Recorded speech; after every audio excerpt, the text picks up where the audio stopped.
I was pregnant and felt bloated, so I was resting alone while my relatives gathered. Hey, you. Why are you resting? The glass is empty. The next moment, something happened. A cold liquid was suddenly poured on my face. Immediately, the smell of beer hit my nose. My husband, Kent, had poured beer on me. Just because you're pregnant doesn't mean you can slack off, huh? Keep an eye on things and move. In that moment, I heard something snap in my head. So that's how it's going to be. Well, I'm not going to stay quiet anymore. I smiled sweetly. Okay, I'll tell Lauren too. She's your wife too, right? What? Blowing my brother's voice, Kent also said, "What?" I walked over to my sister-in-law, Lauren, and said, "Lauren, he says wives shouldn't rest and should keep an eye on things. Let's work together." After that, my furious brother turned the place into a scene of chaos. My name is Sarah Olson.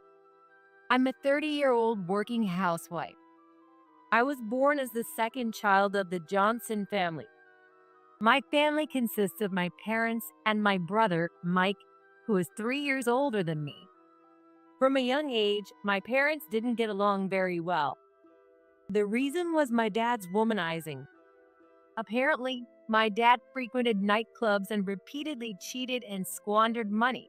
And it wasn't just once or twice that I saw my parents arguing.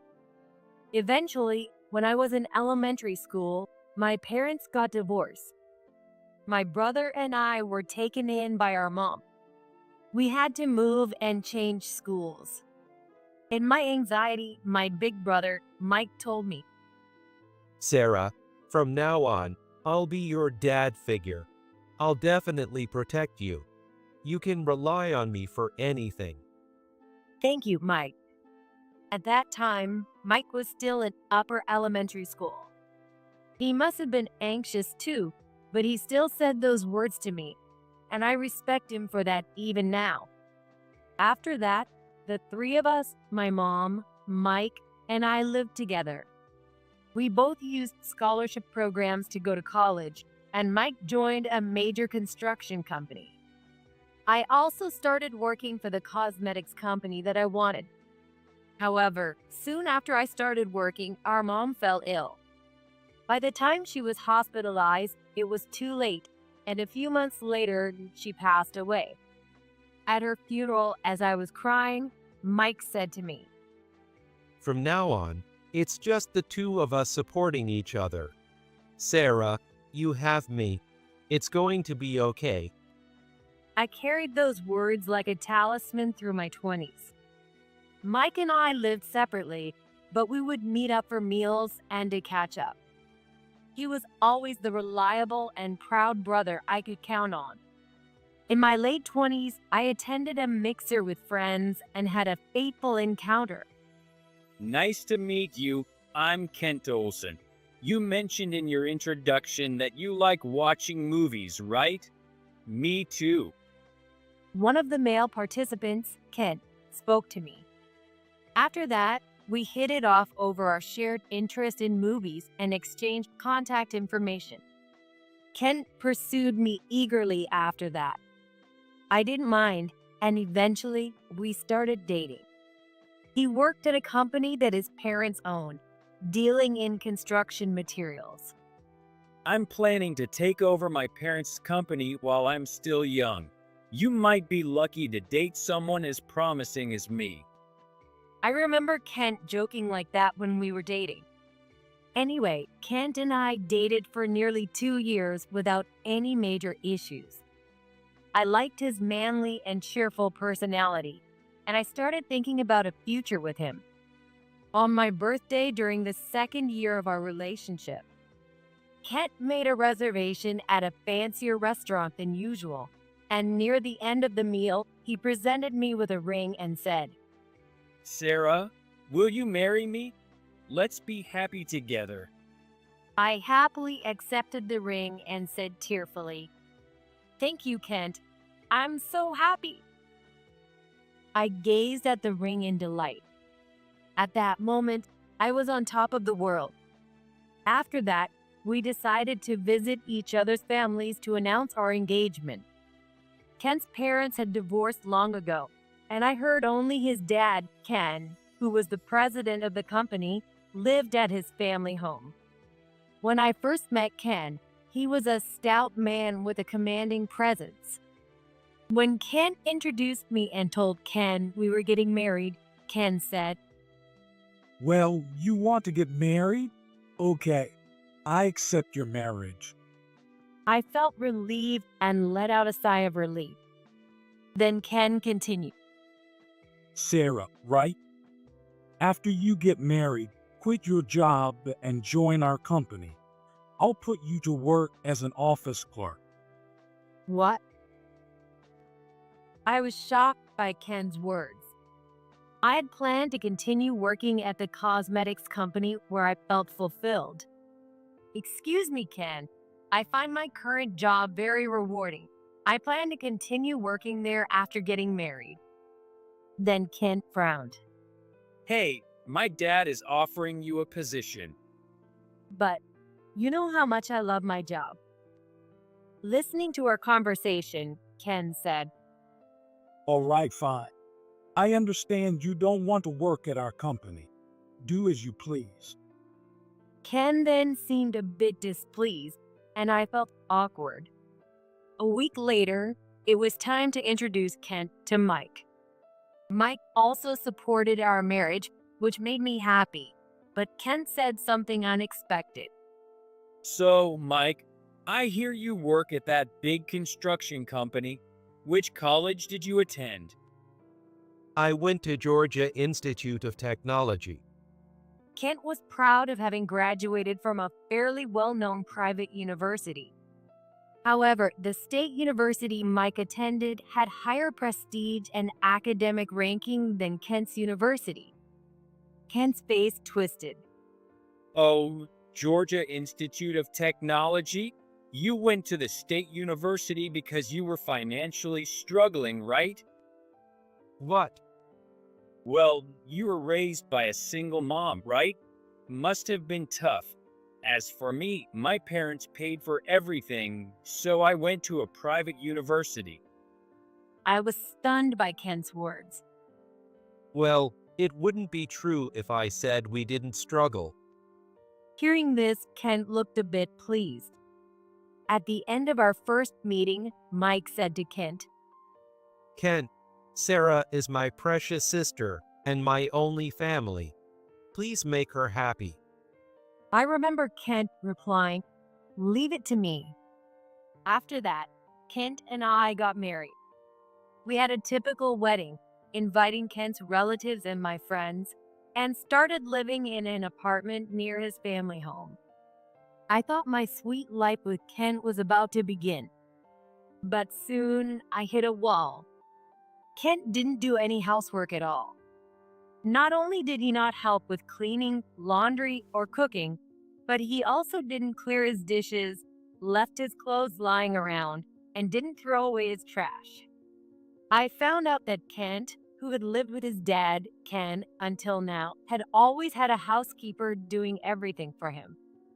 Ken, this isn't your parents' house. I work too, and I need you to help with the housework a little. I told him seriously, but it didn't seem to reach him. What? We're married now, and housework is a wife's job. That's such an outdated way of thinking. Anyway, you need to learn to do some housework. No way. I'm busy working every day as the future president. I'm not going to work at home, too. When we were dating, he was kind and considerate. Maybe it's true what they say about not feeding the fish after catching it. Even after that, Kent didn't do any housework, and my burden only increased. About a year after we got married, I received a message from Mike saying he wanted to introduce me to his fiancée. I was surprised, because I didn't even know he was seeing someone. Anyway, it was definitely good news. On the appointed day, Kent and I went to the fancy restaurant Mike had booked. Sarah, this is Lauren, my fiancée. I'm planning to marry her. Then the woman next to Mike smiled at us. She was so cute and well groomed that even I, as a woman, was momentarily taken aback. Nice to meet you. I'm Lauren Davis. When I looked at Kent next to me, he seemed to be captivated by Lauren as well. I heard that Mike and Lauren had met at a marriage matchmaking party. Is Sarah still working after marriage? Before I could answer, Kent replied, That's right. When we got married, my dad offered her a job at his company, but she's so stubborn. She still works at a cosmetics company. Wow, Kent, your family runs a company. That's amazing. Well, yeah. I'm the next president, you know. I quickly interrupted their conversation. Lauren, what do you do for work? I used to work as a receptionist at a department store, but I plan to quit and become a full-time housewife after getting married. Certainly, with Mike's income, there would be no need for both to work. I hoped Lauren would support my busy brother. That day, I said to Lauren, please take care of my brother, and we wrapped up the meeting. On the way home, Kent cheerfully said, Wow, Lauren was cute, right? That's what you call a beauty. yes, she and Mike seemed very well matched. For some reason, Kent then looked sullen and didn't talk much afterward. I found it strange, but didn't think much of it at the time. Mike and Lauren got married and started living about an hour's drive from us. Some time passed. When I continued to feel unwell and went to the hospital, I found out I was pregnant. I happily reported it to Kent, but he only responded with, "Oh, really?" Feeling let down by his reaction, I said, "We're having a baby. I thought you'd be happier." Yeah, well, I guess it's good news. Then he immediately looked back at his phone. Despite feeling dissatisfied with his attitude, I reported my pregnancy to Mike, who was overjoyed. Sarah, that's wonderful. Take good care of yourself. I was happier that Mike was more excited than Kent. Soon after, my morning sickness began. However, instead of showing concern, Kent started being away from home more often. Kent, you've been coming home late lately. You even come back drunk sometimes. What have you been doing? It's work. As the future president, I have to attend business meetings and social events. I'm busy. Kent always said things like that. If a normal husband knew his wife was suffering from morning sickness, he would take care of her and bring her food she could eat. But Kent never did that. Moreover, one day when he came home early, this happened. Hey, I'm home. What's for dinner? That day, my morning sickness was particularly bad, and I had been bedridden since morning. I'm sorry. The morning sickness was too much today, and I couldn't cook. Could you buy something or eat the frozen food in the freezer? Kent flew into a rage. You want me to eat frozen food after a hard day's work? What kind of wife are you? I told you my morning sickness is bad. I don't care. Get up and make dinner now. I won't tolerate any slacking. He pulled my arm and forced me to stand up. In the end, I had to cook Kent's dinner while holding back my nausea.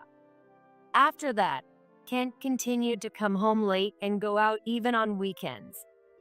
One day, when Kent came home drunk, I smelled women's perfume on him. A sweet scent I had smelled somewhere before. I decided to secretly investigate Kent. I knew it was not uncommon for husbands to cheat while their wives were pregnant. Hoping it was just a misunderstanding, I contacted a detective agency. When I was 5 months pregnant and found out we were having a boy, Kent said to me, Hey, we're going to church. "Oh, right. We need to get ready." My dad said he's coming too, so you should invite Mike and Lauren too. I was surprised because I thought it was just the two of us going to church. However, I reconsidered that it might be nice to go with a family. After church, there's a family gathering. Really? The baby is a boy, and he's going to be the heir to our company. So we're going to announce the pregnancy and the gender to the family. Dad has already gathered everyone. I reluctantly nodded. I felt heavy-hearted, but I convinced myself that it was my duty as a married woman. You should invite Mike and Lauren too. Even though it's your family's gathering, is it okay to invite Mike? Sure, why not? It's just a meal. So I told Mike that I wanted him to come to church with us and then join Kent's family's gathering afterward. Mike asked, "Is it okay if Lauren comes too?" And I nodded. Of course, Lauren is our family now. I'd be happy if she came. We made arrangements for the day we would go to church. The day before the service, I received an envelope. When I looked inside, I gasped. No way, this can't be happening. The day of the service arrived. From the morning, Kent, Ken, Mike, Lauren, and I all headed to the church. Because of the secret I was carrying, I felt uneasy, but I went through the service. After the service, Ken said, Let's head to our place. Mike, you and Lauren are welcome to join us. Thank you for inviting us.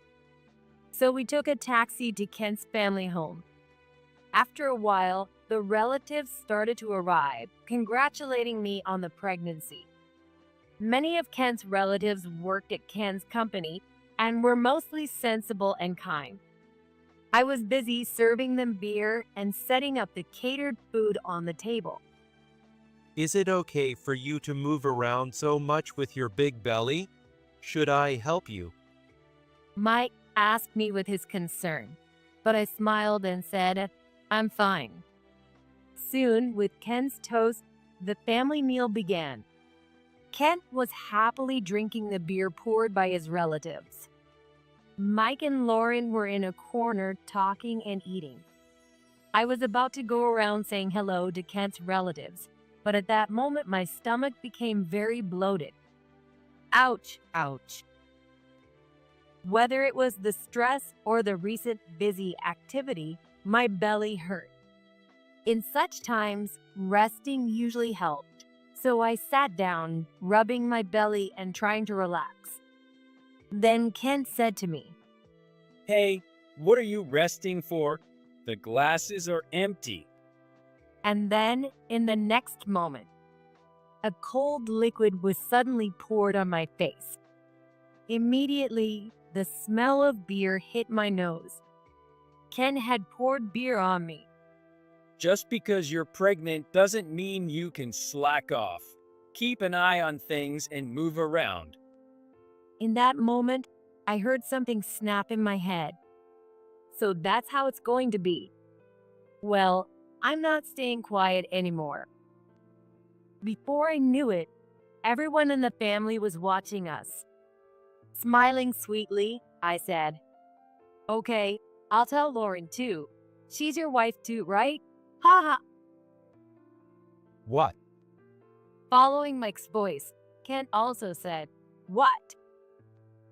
The relatives around us seemed confused, not understanding what was going on. I walked briskly to where Mike and Lauren were sitting. I stood in front of Lauren.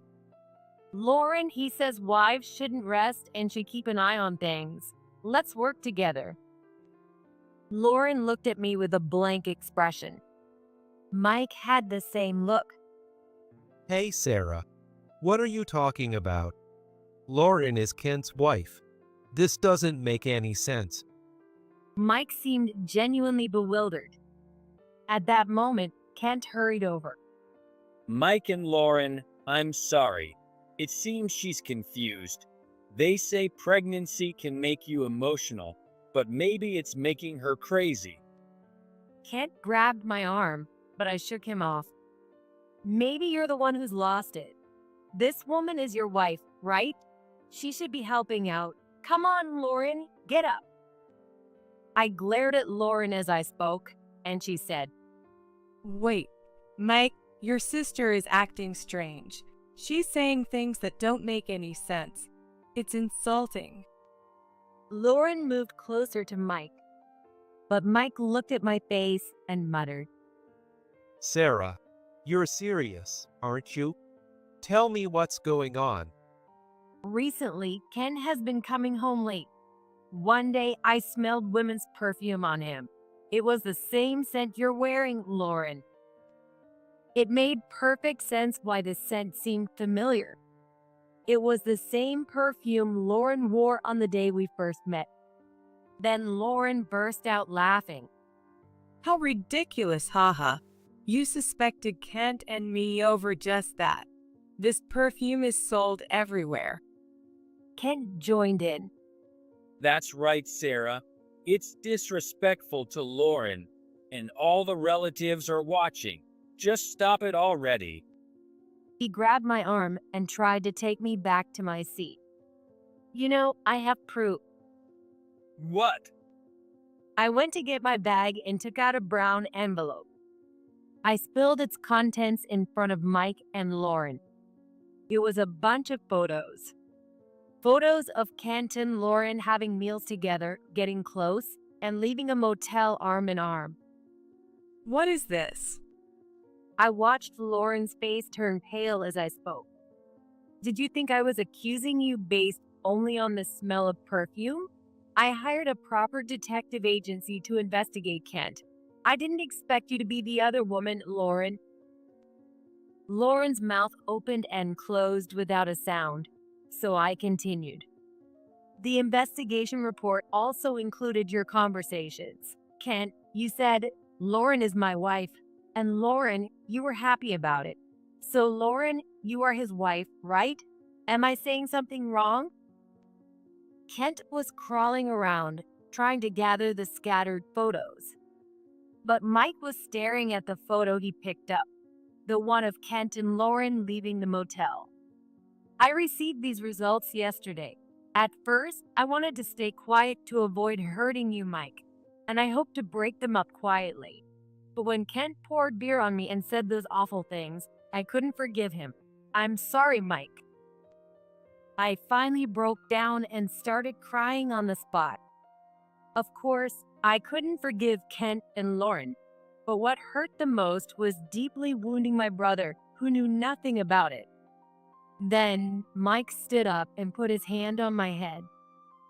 Sarah, that must have been tough. Thank you for telling me.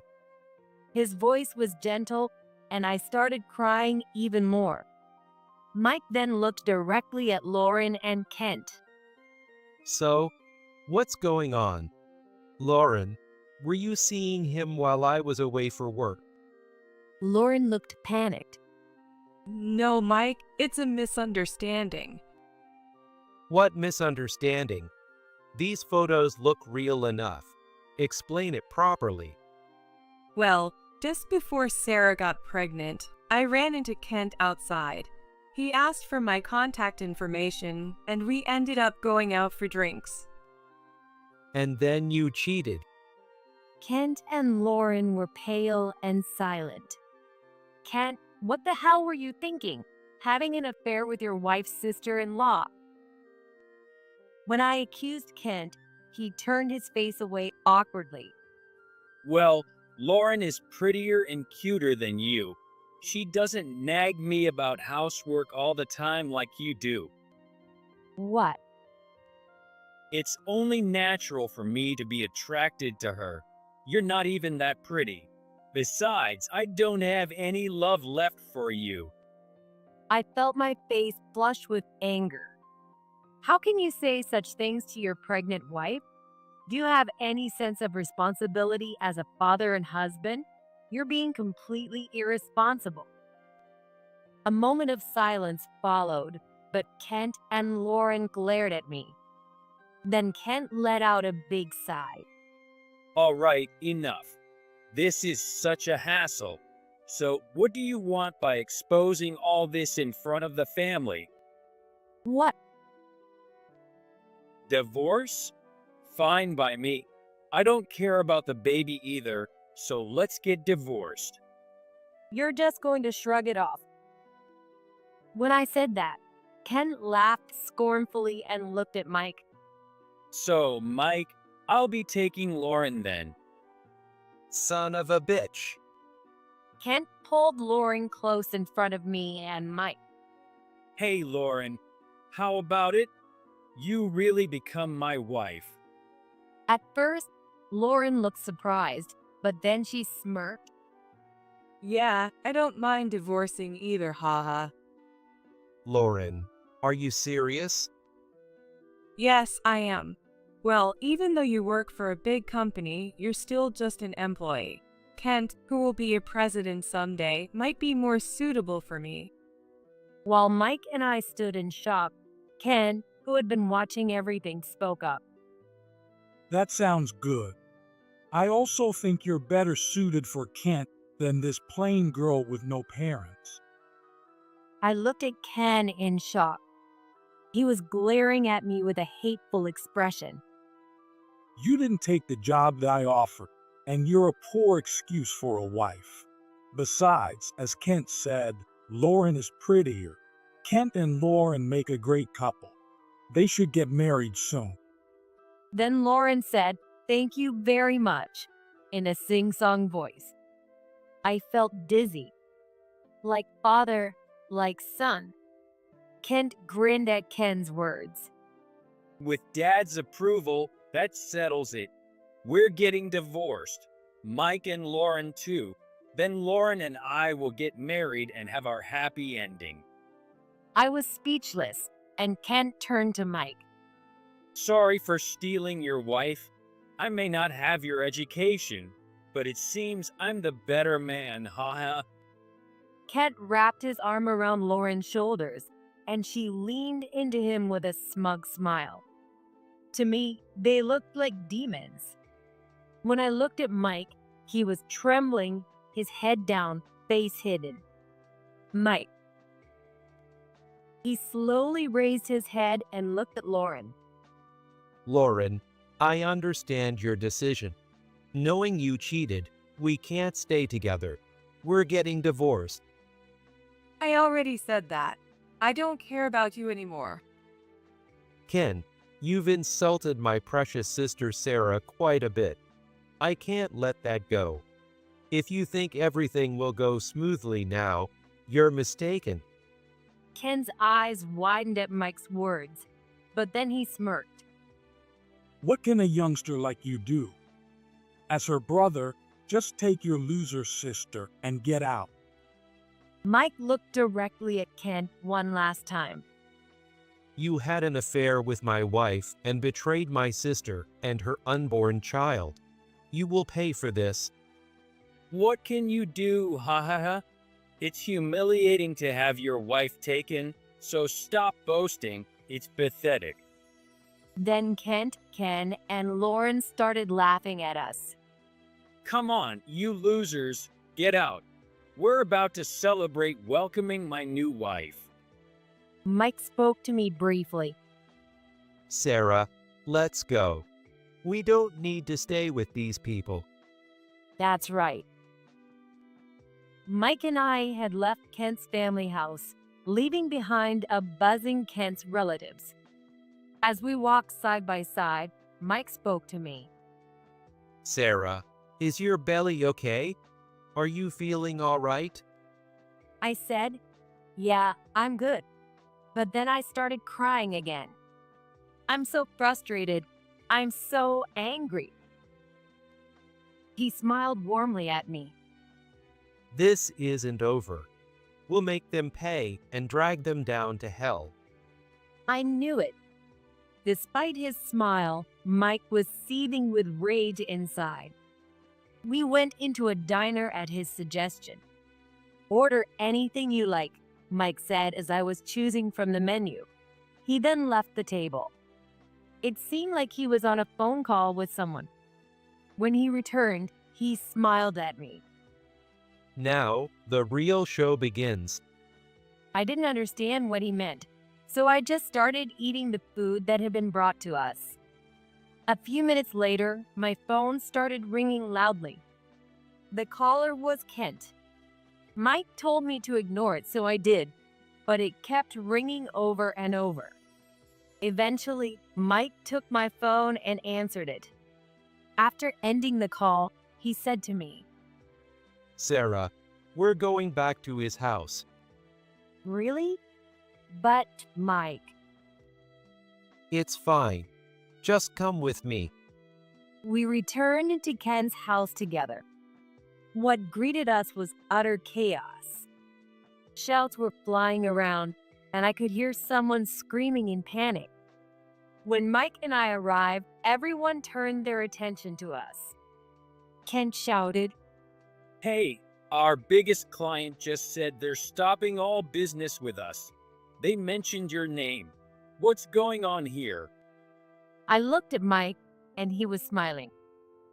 The big client? You mean Smith Industries? Yes. Did you have a connection there? Mike nodded. A friend from my university works at Smith Industries. When we talked recently, he mentioned he was in the procurement department and that they were doing business with Ken's company. Ken looked at Mike in shock. But my friend said he wanted to stop doing business with Ken's company because the work was shoddy. I convinced him to continue because it was my sister's-in-law's. No way, you. Yes. I explained everything that led to the divorce and told him not to hold back. So, he must have immediately called to terminate the contract.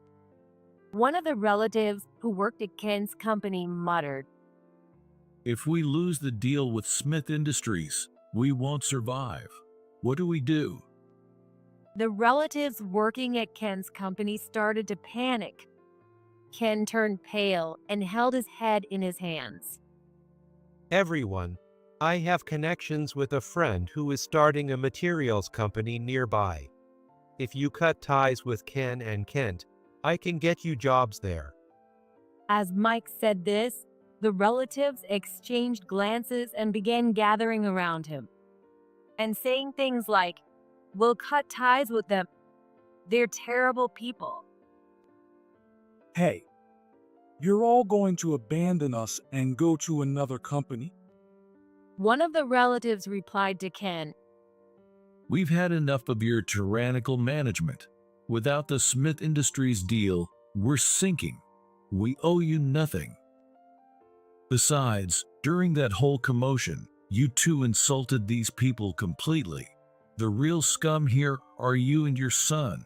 Who would follow such a person as the next president? Ken was now trembling, unable to say anything. Hey, Dad. What's going to happen to the company if we lose the Smith Industries deal and all the employees leave? Kent shook Ken's shoulder, panicking. I smiled and said, "The company will probably go under, right?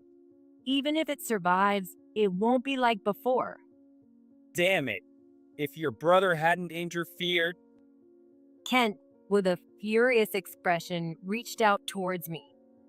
I instinctively protected my belly and tried to dodge, just as Kent was about to throw a punch. Mike grabbed him by the collar and threw him down with a perfect judo throw. With a loud thud, Kent lay on his back, staring at the ceiling. It's self-defense, so don't take it personally. Mike said, dusting off his hands. He had practiced judo for many years. I wanted to applaud the clean throw, and at the same time, I felt a sense of relief. Ouch! Kent could only groan, unable to speak, while Lauren screamed hysterically. What? The company is going under. You said you were going to be the next president. This isn't what I signed up for. Kent still couldn't respond, only gasping like a fish. Lauren then clung to Mike's arm. Mike, I was wrong. It's you I really love. It was just a moment of weakness earlier. I'm coming back to you. We won't get divorced, right? Mike shook off Lauren's arm. Don't touch me. You're disgusting. Expect a call from my lawyer about the alimony. No. This isn't how it was supposed to be. Lauren screamed, collapsing to the floor and crying into her hands. Come on, Sarah. Let's go home. Mike said, looking at me, and I nodded. As we were about to leave, I felt someone grab my ankle. Looking down, I saw that Kent still couldn't get up. Sarah, I'm sorry. Please, let's start over. What will I do if I lose the family business?